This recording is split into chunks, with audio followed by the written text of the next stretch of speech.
नमस्कार। Indian origin की एक नर्स जो यमन की जेल में बंद है, इन पर इल्जाम है यमन के एक आदमी को मारने का। और अब नर्स जिसका नाम निमिषा प्रिया है, उसे छुड़ाने की तैयारी चल रही है ब्लड मनी के थ्रू।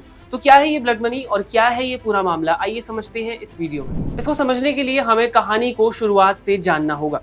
कहानी की शुरुआत होती है साल 2012 में, जब निमिषा इंडिया से पढ़ाई कर अपने पूरे परिवार के साथ यमन शिफ्ट होती है। कुछ साल काम करने के बाद निमिषा चाहती थी कि वो एक हॉस्पिटल खोले। अब यमन का रूल कहता है कि ऐसा करने के लिए आपको वहां का सिटीजन होना जरूरी है, पर निमिषा के पास यमन की सिटीजनशिप नहीं थी।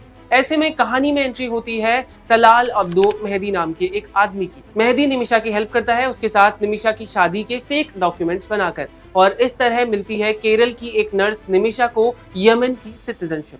यहाँ तक सब कुछ ठीक चल रहा था। निमिषा ने एक हॉस्पिटल भी खोल लिया था और काम भी ठीक ठाक ही चल रहा था। लेकिन फिर यमन में शुरू होता है सिविल वॉर साल 2015 में, और निमिषा अपने पूरे परिवार के साथ इंडिया वापस आ जाती है।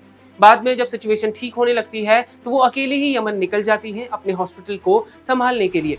मेहदी निमिषा को अकेले पाकर उसके साथ सेक्सुअल रिलेशनशिप में आने का प्रेशर बनाने लगता है, और ऐसा नहीं करने पर उसे अस्पताल बंद करवाने की धमकी भी देता है। मेहदी ने निमिषा का पासपोर्ट भी छीन लिया था। अपने घर वापस आने के लिए निमिषा ने अपने सारे डॉक्यूमेंट्स वापस पाने का एक प्लान बनाया और एक लोकल नर्स के साथ मिलकर मेहदी को नींद के इंजेक्शन दिए। ओवरडोज के चलते उसकी मौत हो गई। इन सब से बचने के लिए निमिषा और लोकल नर्स ने मिलकर उसके शरीर के कई टुकड़े किए और पानी की एक टंकी में बहा दिया। इसके बाद निमिषा वापस इंडिया आ रही थी और उसी वक्त उसे अरेस्ट कर लिया गया। साल 2017 में निमिषा को मेहदी के खून का दोषी पाया गया और साल 2020 में उसे कोर्ट ने मौत की सजा भी सुनाई थी। और अब निमिषा प्रिया के केस में ब्लड मनी देकर मौत की सजा को टाला जा सकता है। अरेस्ट के बाद निमिषा को कोर्ट में पेश किया गया, जहां उसे साल 2020 में मौत की सजा सुनाई गई। तब से लेकर अब तक उसे ब्लड मनी देकर छुड़वाने की बात हो रही थी। अब इस मामले में ब्लड मनी ट्रांसफर होने जा रहा है। इसके लिए इंडियन गवर्नमेंट ने